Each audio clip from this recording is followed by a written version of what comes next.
guys, it's 21 Maxwell here, and welcome to episode 87 of the TNA TW series. You're joining me here, the first show after No Surrender. I hope you enjoyed the pay-per-view if you watched it. And next up is an Impact Wrestling show on the road to lockdown. We don't stop, the show must go on and carries on. So I've got a couple of new storylines, which obviously I shall reveal after the show's been done, because if I reveal them now, it gives away a couple of the spoilers and that. I say we've got a rough idea where I want to go for lockdown, the feuds I want to have, and what guys I'm looking to build up. So they're all going to be introduced in this show. Yeah, I'm quite happy. I feel we can get a good rating here, and hopefully one wee step closer to national. I'm determined to get there. I just want to get some fresh faces and a bit more star power, so we can constantly be putting on the best show possible for everybody to see. So for this show, I've decided we're going to book it in the tri-state again. I believe it's getting the best importance there. The wrestling industry is really high here, so let's capitalise on that and let's use that to give the wrestlers going to have a high pop there. So for them that shows in our rating, and then it reflects and spreads everywhere, so we keep getting more and more places gaining in pop. So we've booked it in the Peterson Events Centre in the tri-state region. As I saying, that's Pittsburgh, Pennsylvania, if I'm right in saying. So say hopefully with that, that pop can then go into the likes of Northwest, Midwest, Great Lakes. Just need two of them, get to 66, and then we are national. That's how bloody close we are. I say guys, enjoy the show. 5 pre-show matches to kind of help with development of skills and stuff, and just put people over. 12 angles on the hour and a half show, just to further storylines and build people up. And the new face as a manager, debuting. Check out guys, here's some Impact Wrestling. So we've got an attendance of 12,508, it's a sellout, that's a good start. And in a match that had some good action and average heat, EC3 defeats Jacob Goodnight in 6:47 with a headlock driver. Perfect to try and continually build EC3 up. As I say, Goodnight is just a jobber to the stars, so it's all about build of EC3. That's fantastic, a 58 C+, no skill improvements, but I get some over, and that's one bit of the mission sorted. Next up, in a match that had some good action but not much in the way of heat, Beth and Celeste Bonin defeat Melissa and Christina Von Eri in 6:01 when Beth defeated Melissa by pinfall with a glam slam. Again, just to try and kind of get some performance attributes on the likes of a Christina Von Eri. Don't think it's worked, has it? Beth's improving performance skills. But at the end of the day, we've discovered that Beth and Celeste Bonin do not work as partners, and we get a 52 D+ rating.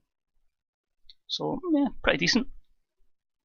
An extremely short match, Rosita defeated Hikaru Shida in 5:14 with the fly cutter, 34 E+.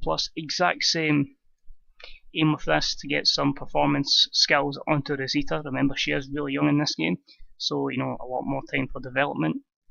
Why not pair up against a really good technical wrestler and hopefully she can improve, which she hasn't. God damn it, you're always taking a risk, but you need to put them together to hopefully get the effects of that. Excuse me, match 4.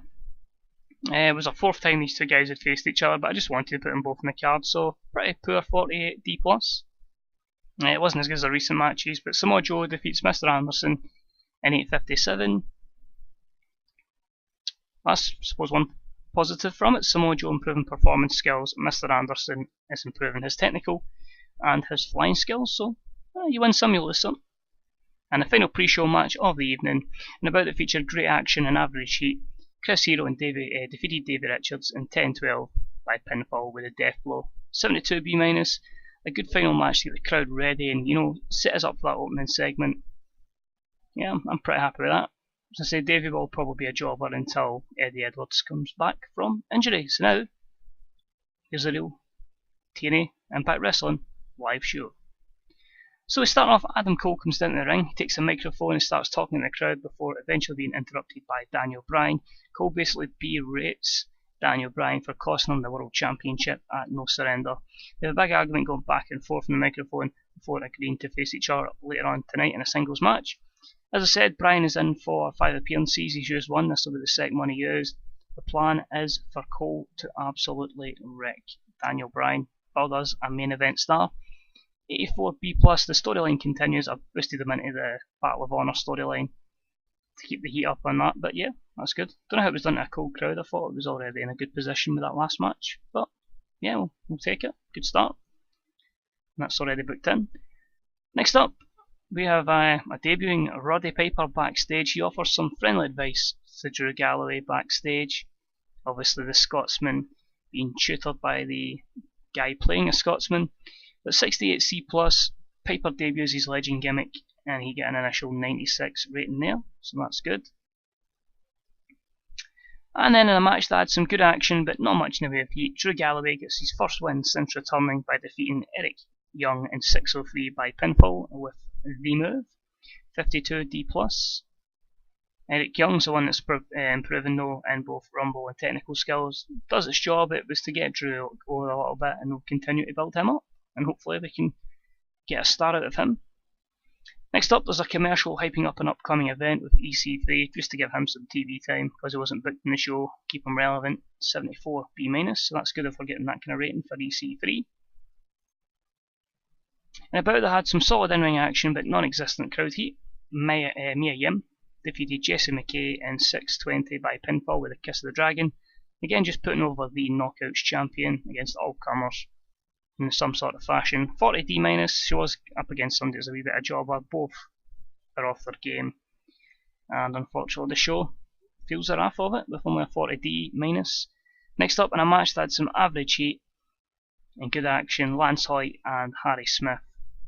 Lance Hoyt defeated Harry Smith in 843 by pinfall with a boot from hell. 49D+ from the two rivals in the Killer Elite squad, and I think since they don't click together, the quicker we turn Harry Smith and put them together, the better. So we may kind of push that feud instead of I was going to make it go all the way up to Lockdown, but with ratings like that, I think we'll turn Harry sooner rather than later. Did help Lance Hoyt with his rumble technical skills, so that's good. But yeah, not really happy with that. Next, Stone Cold Steve Austin's hosting his show. He's just interviewing Crime Time. Straight interview where they're putting themselves over. Basically the plan was obviously Jason Paul has no real overness, he's still an enhancement talent, so we just need to keep building him up in segments. So I thought putting him with Austin, we can help a little bit. And we get a 61C, so that's not bad. No skill improvements, but should get him some momentum. We have CM Punk making an elaborate entrance for his match, that gets an 83B+. And then in a bout that featured great action and a good crowd, CM Punk defeats Joey Ryan in 937 by pinfall with a go to sleep, 79B. For once CM Punk is not in the main event, I thought, let's give him Joey Ryan, we usually give him Morrison. Got a good match there. We continue to book him strong, but he improves performance skills. Ryan gets Rumble and performance skills. I just thought, yeah, it's a fresh match we don't normally see. Let's go for it. Let's put these two guys together. And yeah, pretty pleased with that. Next up, the match is over. Punk is absolutely delighted that he has won that match. And who attacks him? Ricochet. CM Punk fights him off though, returns the favour, forcing Ricochet to retreat. And after a solid blow by Punk lands Ricochet, tumbles out the ring and heads to the higher ground of the backstage. So basically, as I said, Ricochet had a great run, a couple of good matches, was unlucky losing. And I thought, yeah, let's push him, let's give him an opportunity. So while Cole is busy with Daniel Bryan, let's elevate Ricochet to the main event. A good segment there, considering he performed poorly. It's a great chance to get him over, develop some skills, and I'm really happy with the 86B+ between the two of them. No skill improvements, but I think working with Punk will help him over time. And then the main event match, in a match that had some excellent in-ring action and great heat from the audience, Adam Cole defeated Daniel Bryan in 13:59 by countout. Again, it's to put Cole over. Obviously doesn't get the win, so he's going to be frustrated that he hasn't beat Bryan, and hopefully that can lead to another match. More than likely to be at Lockdown, but delighted with that, and that's with Adam Cole off his game, and he's improving Rumble skills, so happy with that. And to finish the show, in the ring, the shit has hit the fan as Adam Cole and Daniel Bryan just decide to tear into each other, but a slew of security guards rush to the ring and keep them apart, so meaning this war is far from over. A solid 94A. That's exactly why Daniel Bryan was in here, to really take Adam Cole to the next level. And I'm delighted with that. Let's see how that affects our overall rating. 85B+. The show increases our popularity in 22 regions. It does its job. That is why Daniel Bryan is here. let's hope that that just affected the right places in popularity and got us to that next level. It's time to find out, are we going to be a national company? Because if we are going straight to signing new guys and bolstering our roster a little bit, getting us a bit more star power. Okay, that's all we need, is a bit of star power. Let's see, feedback from the viewers has been excellent. It seems we all struck gold with the show. Let's see what else has been happening around the world of wrestling. Hot property, Shaw Guerrero. Might look at her. Maybe not over enough for quite what we're looking for at the moment. Mr. Anderson's finally left TNA, so I mean, decent pop at 57, but wasn't really delivering, and at 59 I think it was best to future endeavour him.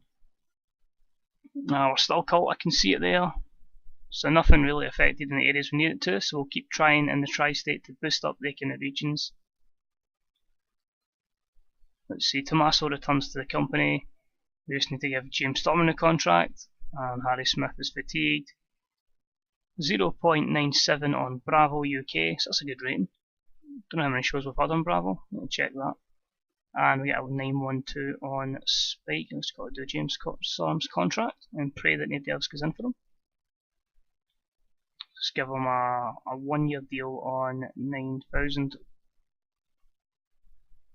I'm not able to check, as I say. TV Bravo as our first show on Bravo, a 0.97, so straight away, you know, a lot better ratings we're getting in Challenge, and that gets the show on air in the UK again. Let's say it's just getting shown in the UK, America, and MCS I think is just the Mediterranean, so we haven't even been shown in the likes of Japan or Mexico. I mean, you look into that. When is our next? Another 52 days till we do that. That's cool, we'll look into that.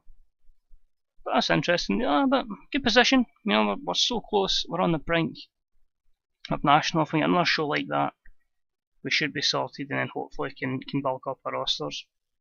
Let's say storylines we're working towards. I put them all in the Battle of Honor storyline because Bryan will be gone after obviously on our free appearances, but it's Adam Cole, CM Punk, Daniel Bryan and Ricochet in it. The best of models we know, we'll see what's happening with Hero and Goodnight. I've still to make up my mind what to do there. The central feud is going to be Hawkins against Drew Galloway, with obviously Piper helping Hawkins. Kess, the Killer Elite Squad, will just put together because of that awful match. I'll see what I'll do with the tag division, still unsure, and we'll continue to book EC3 against Samoa Joe. So guys, I hope you enjoyed this episode. So we've got 2 shows before we get to lockdown. It's the 3rd week of March, so straight into that. Yeah, I hope you enjoyed this episode guys. If you did, leave a like. If you have any comments, leave them in the comments section below. And until next time, this is 21 Maxwell, and I'll speak to you all real soon. Bye bye.